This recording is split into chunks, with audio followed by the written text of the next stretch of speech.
ये रिश्ता क्या कहलाता है। क्या आज के एपिसोड में जहाँ अरमान मायरू की छोटी बचपन की फोटो और आईना लेके उसे ये बताने की कोशिश करता है कि वो अब छोटी बच्ची नहीं रही, वो बड़ी हो चुकी है, इसलिए अब छोटे बच्चों जैसी वो जिद नहीं कर सकती। उसने बचपन में भी वही जिद करी थी। गीतांजलि के वक्त पापा को खुश रखने के लिए उसने गीतांजलि का रिश्ता किया था। क्या हुआ, वो भी फेल हो गया। इसलिए वो अरमान जो है वो मायरा को समझाने की कोशिश करता है कि बेटो अब जो कुछ भी बोल रही हो वो जिद जो है वो बेबुनियाद है। मैं उससे शादी कभी भी नहीं करूँगा, चाहे कुछ भी हो जाए, मैं और मेरी शादी नहीं होगी। ये बात आपको माननी पड़ेगी। जहाँ पे मायरू कहती है ये सब उनके वजह से हो रहा है ना, आप उनमें अभी भी प्यार करते हो इसलिए ये सब हो रहा है। दूसरी तरफ विद्या जो है वो दमयंती जी के पास बोलती है कि आपको जो पंडित जी है वो कहा है वो अभी उनको बुला लीजिए ना। जहाँ पे दमयंती ऐसा बहाना बताती है कि वो बाहर गए हैं और जब आएंगे तो वो बता देंगे। जहाँ पे विद्या जो है वो कहती है कि नहीं, उन्हें कॉल करके अभी बुला लो। तभी दादी साहब को बहुत ज़्यादा गुस्सा आता है। दादी साहब बोलती है कि बस बस करो और खुद ही से उठने की कोशिश करती है। जहाँ पर सब लोग बहुत ज़्यादा डर जाते हैं क्योंकि दादी साहब बहुत चिल्ला रही होती है। जहाँ पे आर्यन उसे हैंडल करने के लिए कोशिश करता है पर दादी साहब उंगली दिखा के कहती है कि कोई ज़रूरत नहीं है, अब जो मैं बोलूँगी वो सबको सुनना पड़ेगा। तुम क्या अपना दिमाग के साथ साथ अपनी आँखें भी खो चुकी हो विद्या? तुमने देखा नहीं है क्या अरमान ने कैसे रिएक्ट किया? अरमान को ये शादी नहीं करनी है। वो कोई छोटा बच्चा नहीं है जिसका हाथ तुम पकड़ के मेहर के हाथ में थमा दोगी। वो बड़ा हो चुका है और उसे अच्छे से पता है कि उसे किसका हाथ थामना है किसका नहीं। दमयंती जी इतने देर से तुम्हें वही समझाने की कोशिश कर रही है। वो जानबूझ के अपने पंडित जी को टाल रही है ताकि तुम अरमान से जाके बात करो, पर नहीं, तुम्हें तो अरमान से बात ही नहीं करनी है ना। तुम्हें तो बहुत भरोसा है ना कि तुम्हारा बेटा तुम्हारी बात मानेगा। उसे जिसका हाथ पकड़ना है, जिसका हाथ थामना है, वो उसी का हाथ थामेगा। छोटा बच्चा नहीं है वो।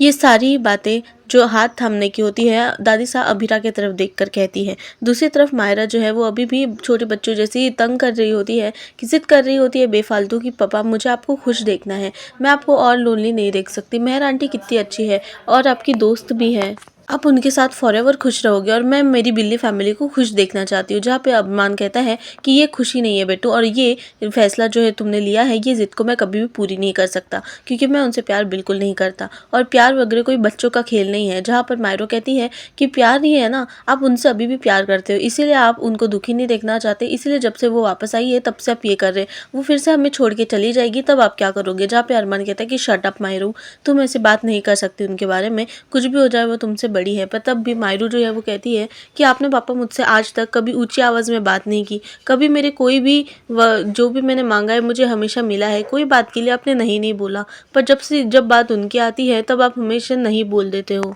जब से वो आई है मैं तब से देख रही हूँ आप मुझे ही मना करे जा रहे हो। आखिर क्यों? मैं तो आपको बस खुश देखना चाहती हूँ ना। ये जो मैं जिद कर रही हूँ ये किसके लिए कर रही हूँ? आपके लिए ही कर रही हूँ ना, क्योंकि मैं मेरे पापा को खुश देखना चाहती हूँ। मैं फिर से वो सड़ो पापा को नहीं देखना चाहती जो हमेशा दुखी रहता है।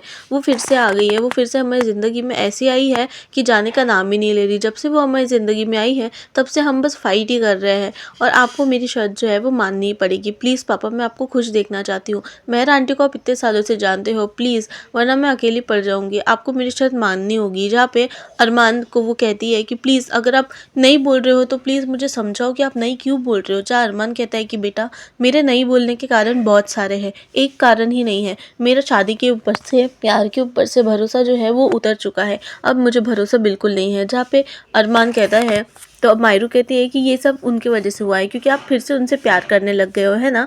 जहाँ पर वो फिर से अभीरा के बारे में कुछ उल्टा बोल देती है तो अरमान चिल्लाते हुए शट अप कहता है और फिर मायरू अपना हमेशा की तरह विक्टिम कार्ड प्ले करती है कि पापा आपने मुझसे इस तरह से कभी भी बात नहीं की, आप उनकी वजह से मुझ पे चिल्ला रहे हो। मैं तो आपका भला चाहती हूँ पर वो तो बुराई चाहती है ना। देख लेना फिर से वही बातें जो है वो दोहराएंगी। वो फिर से आ चुकी है और फिर से हमें छोड़ के चली जाएगी और हम दोनों फिर से वहाँ पर रोते बैठ जाएंगे।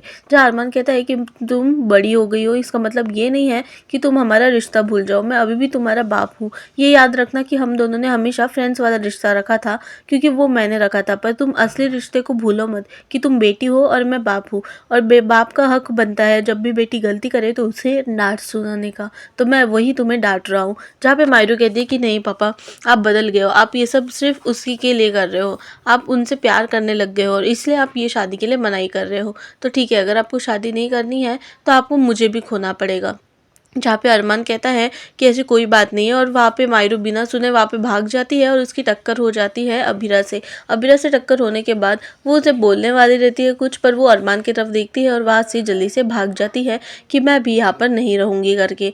जहाँ पर अरमान और अबीरा फिर से डिलेमा में रहते हैं, तो अरमान जल्दी से पैनिक हो जाता है और उसके पीछे भागने लग जाता है कि मायरू रुक जाओ बेटा, ऐसा कोई भी कदम मत लेना। मायरू रुक भी जाती है, बट जैसे ही वो अबीरा को देखती है कि वो भी उसके पीछे भाग रही है, वो जल्दी से भाग के एक रूम में खुद को बंद कर लेती है और वो टकरा जाती है कुछ सामानों से, जिसकी वजह से उसे थोड़ी चोट भी लग जाती है पैर में। जहाँ मायरू तब भी हार नहीं मानती है, वो अपनी जिद पे अड़ी होती है। अबीरा भी वहाँ पे आवाज देने वाली रहती है। वही अरमान जो है वो मायरू को आवाज लगाता है दरवाजा खोलने के लिए, तो वही विद्या जो है वो अबीरा का हाथ पकड़ के कहती है कि नहीं, अगर तुम्हारी आवाज उसने सुन भी लिया ना तो वो वापस ट्रॉमा में चली जाएगी और हम सबकी किसी की बात नहीं सुनेगी। जहाँ पर मायरू अंदर में कहती ओफो, मेरा तो रूम भी एक पूरा मैस हो चुका है।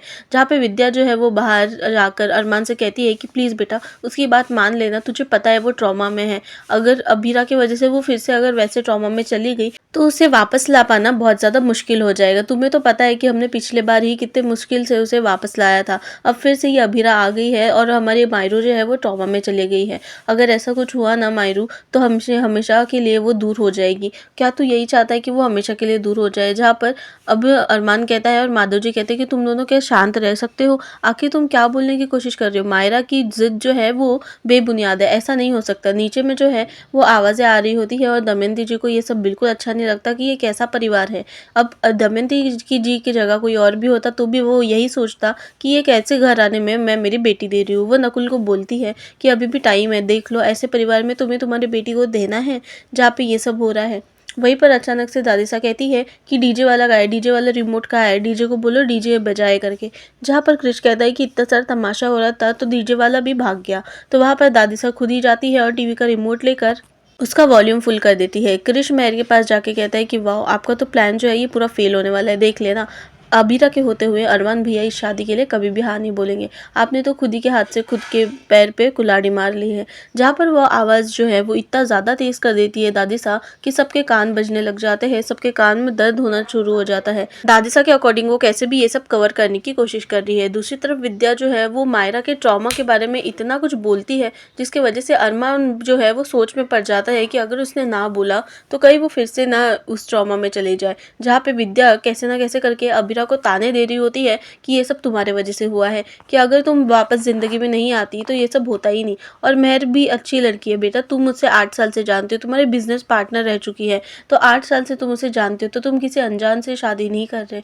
जो मायरा कर रही है वो बिल्कुल सही कर रही है, वो अपने बाप को खुश देखना चाहती है और अपनी बेटी जो है, खुद की बेटी अपने बाप को ही खुश देखना चाहेगी, उसने कुछ गलत नहीं किया है।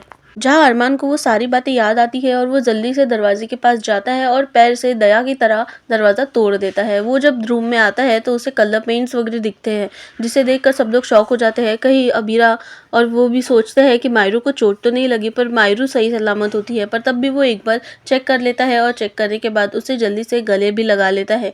गले लगाने के बाद वो ये कहता है कि मायरू बेटू, आपने तो मेरी बिल्ली की जान ही निकाल दी थी। जहाँ पे सब लोग घर के बहुत ज़्यादा टेंशन में होते हैं और वहाँ पर विद्या और माधव जी तो प्रे कर रहे होते हैं कि प्लीज़ भगवान मायरा को ठीक रखना। वहीं पर मायरा जल्दी से अलग होकर कहती है कि नहीं, अगर आप माई बिल्ली होती तो मेरे शर्त को ना नहीं बोला होता, मेरी बिल्ली ने मुझे कभी भी ना नहीं बोला है। मायरा फिर से वही बातें सारी दोहराती है जैसे कि मानो उसे सर पे चढ़ा रखा है कि परिवार ने मायरू को वो हक दे दिया है जो एक बच्चे को कभी भी नहीं देना चाहिए। जहाँ पे मायरू चीख कर कहती है कि अगर आपने अभी भी नहीं चुना तो आपको मुझे खोना पड़ेगा। हाँ, आप अगर इनको चुनते हो तो देख लेना, अब आप बताओ कि आप मुझे चुनते हो या इन्हें चुनते हो, क्योंकि मैं तो खुश रहूंगी, मेरे ज़िंदगी में तो नो मम्मी नो पापा, फिर जो मायरू है, जो बिल्ली है, वो अकेली ही रह लेगी। ऐसा वो कहती है और फिर से अरमान को वो मुश्किल हालत में डाल देती है, क्योंकि ये सब इमोशनल ड्रामा करके जो अरमान है वो फिसल जाता है। अरमान को ऐसा लगता है कि उसे अपनी बेटी नहीं खोनी चाहिए। जहाँ पे अबीरा रोकने की भी कोशिश करती है शादी के लिए,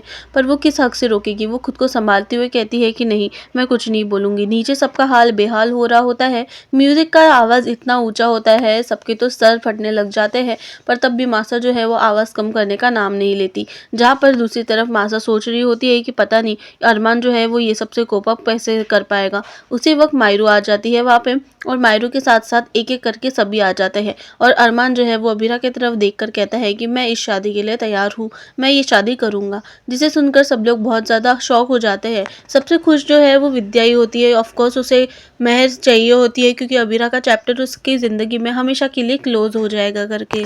वहाँ पे हमेशा की तरह थोड़ा डांस वगैरह भी होता है। सबसे पहले तो सब लोग बधाइयाँ देने की कोशिश करते हैं महर और अरमान को कि उनकी शादी पक्की हो चुकी है करके। तो दूसरी तरफ किसी का भी ध्यान अबीरा की तरफ नहीं रहता। अबीरा रो रही होती है, पर वो खुद के आंसू कैसे भी कंट्रोल करके कहती है कि नहीं, तुझे नहीं रोना है। जहाँ पे विद्या सबसे ज़्यादा खुश होती है और वो कहती है कि अब तो डबल धमाका होगा, अब आप लोगों को सिर्फ गिफ्ट्स और विशेष से काम नहीं चलाना है। जहाँ पे काजल और विद्या बात कर रही होती है, क्या आपको ये सब सही लग रहा है? तो मनीषा कहती है कि सही लगने की क्या बात है, आजकल अरमान हमारी बात मानता कहाँ है, अरमान तो अपनी बात भी नहीं मानता। अब फाइनली मायरू जो है वो अपने पापा की तरफ देखती है और उसे रियलाइज़ होता है कि उसके पापा तो खुश ही नहीं है। जहाँ पे विद्या जो है वो जल्दी से मायरू को भी लेके डांस करने के लिए लग जाती है कि तभी जो मायरा है वो विद्या से पूछती है कि मुझे ऐसा क्यों लग रहा है कि पापा जो है वो मेरे डिसीजन से खुश नहीं है, क्या मैंने कोई गलत डिसीजन ले लिया है, क्या मैंने कुछ गलत कर दिया है। तब विद्या उसे ये समझाने के बजाय कि तूने गलत किया है, वो ये समझाती है कि नहीं बेटा, तूने तो तेरे पापा का ध्यान रखा है, तू तो तेरे पापा की ज़िंदगी में किसी नए इंसान को लाना चाहती है ताकि वो खुश रहे, तो तूने सही डिसीजन लिया है। अभी जो है अरमान थोड़ा सा नाराज़ तो होगा ही। ऐसे करके वो उसे बहला फुसला लेती है। जहाँ पर मायरा जो है वो महर के पास जाके डांस करने की कोशिश करती है। अबीरा जो है वो ये सब देखकर बहुत ज़्यादा नाराज़ हो जाती है, पर वो कुछ नहीं करती। वहीं पर महर का पैर फिसल जाता है और वो डायरेक्ट अरमान की बाहों में गिर जाती है। ये सारा सीन देखकर तो मानो अबीरा के पैरों तली ज़मीन ही खिसक जाती है। जहाँ पे अबीरा जो है वो बहुत ज़्यादा टेंस्ड हो जाती है और अपने प्यार को ऐसे खोते हुए देखकर उसे बहुत ज़्यादा बुरा लगता है। जहाँ पर अबीरा वहाँ से निकलने की कोशिश कर रही होती है रोकर, क्योंकि किसी का भी ध्यान उसकी तरफ वैसे भी नहीं रहता है। वो वहाँ से जाने की कोशिश करती है, पर अरमान का ध्यान सिर्फ और सिर्फ अबीरा की तरफ होता है। वो उसे रोकने के लिए जाने वाला होता है कि तभी महर जो है वो उसे रोक कर कहती है कि मुझे तो पता ही नहीं था कि भगवान मेरी विशेष सुन भी सकते हैं, इसलिए तो मैं अभिषेक से एंगेजमेंट करने के लिए तैयार हो गई थी। अगर मुझे पहले पता चलता कि मुझे तुम्हारा प्यार मिल जाता या मुझे मेरा प्यार मिल जाता, तो मैं पहले ही भगवान से मांग ली रहती, पहले ही तुमसे बात कर ली रहती। थैंक यू अरमान, मुझे फाइनली मेरा प्यार मिल गया। जहाँ अरमान उसे कहता है कि नहीं महर, तुम गलत फहमी में हो, तुम्हें मुझसे जो सच्चा वाला प्यार है वो कभी नहीं मिल सकता। हाँ, मैं तुमसे शादी कर लूँगा, तुम मेरी बीवी भी बन जाओगी, पर वो प्यार मैं तुम्हें नहीं दे सकता। जहाँ पर महर को ये बात से कोई फिक्र ही नहीं होती है, उसे ऐसा लगता है, उसे इस बात से कोई फ़र्क ही नहीं पड़ता है। जहाँ पे अबीरा जो है वो देखती है कि अरमान जो है, अरमान और मायरा दोनों ही महर के जाल में फंस चुके हैं। जहाँ पे वो अरमान को कहती है कि अरमान, मुझे पता है हमारे रिश्ते में बहुत सारे अप एंड डाउन्स आए हैं, पर हमारे रिश्ते को कभी भी फुल स्टॉप नहीं लगा है। प्लीज़ अरमान, तुम ये शादी नहीं कर सकते। हाँ, मैंने ही तुमसे कहा था ना कि मायरा की हर एक शर्त, जो भी शर्त होगी वो मांग लेना, वो उसकी मान लेना, पर नहीं, ये शर्त तुम नहीं मान सकते। तुम मुझसे दूर हमेशा के लिए नहीं जा सकती, क्योंकि अगर ये रिश्ता टूट गया, अगर तुमने ये रिश्ता नया जोड़ लिया, तो हम दोनों वापस एक कभी भी नहीं हो सकते। तुमने ही मुझसे कहा था ना कुछ दिन पहले कि तुम मुझसे प्यार करते हो, तो आखिर वो प्यार इतना कमज़ोर कैसे पड़ गया कि इतने जल्दी टूट गया? नहीं बेटा, तुम नहीं ऐसा कर सकती। वो मायरा के पास भी जाती है, मायरा को भी रोकने की कोशिश करती है कि बेटा प्लीज़ मेरी बात मान लो, ये शादी रोक दो, ये शादी नहीं हो सकती। तुम मेरी जगह, अपनी मम्मी की जगह किसी और को नहीं दे सकती हो। पर मानो ऐसा वो लोग थम से गए हो, जहाँ पे सिर्फ़ और सिर्फ महर थमी नहीं होती है वहाँ पर। और महर कहती है, अभीरा, तुम्हारी बात कोई भी नहीं सुनने वाला यहाँ। 8 साल पहले भी तुमने कहा था कि मैंने उसके फादर को रास्ते से हटाया है, तब भी किसी ने तुम्हारी बात नहीं मानी थी, और अब भी तुम्हारी बात कोई नहीं मानेगा। और ये परिवार जो है वो अब तुम्हारा नहीं, ये परिवार मेरा है। जहाँ पे अभीरा चिल्लाते हुए कहती है कि नहीं, मैं ऐसा बिल्कुल भी नहीं होने दूंगी, और कहती है कि इस बार मुझे मायरू को महर से अलग जो है वो करना ही होगा। वो सीन खत्म हो जाता है, जहाँ पर हम देखते हैं कि प्रोमो में हमें दिखाया जाता है कि कैसे अभीरा जो है वो अपने हक के लिए लड़ती हुई दिखाई देती है महर से। वो कहती है कि मैं तुम्हारा जो सच है ना वो सबके सामने ला के रहूंगी। अब देखना कि तुम्हारी उल्टी गिनती कैसे शुरुआत करती हूँ। तुम्हें इस घर में जगह बिल्कुल नहीं मिलेगी। अब देखना कि तुम्हें मैं इस घर से कैसे निकालती हूँ। जहाँ पे महर जो है वो बहुत ज़्यादा ओवर कॉन्फिडेंट रहती है कि उसे कोई भी कुछ नहीं कर सकता, और कई हद तक ये बात सच भी निकलती है, क्योंकि अब उसकी साइड जो है वो बहुत ज़्यादा स्ट्रांग हो चुकी है। तो दोस्तों, एपिसोड कैसा लगा मुझे कमेंट सेक्शन में बताना, और आपकी इसमें क्या राय है, अब कौन सा नया ट्विस्ट आ सकता है कहानी में, वो भी बताना भूलना मत। और अगर नए होगे तो चैनल को सब्सक्राइब करना। मिलती हूँ नेक्स्ट वीडियो में, तब तक के लिए बाय बाय।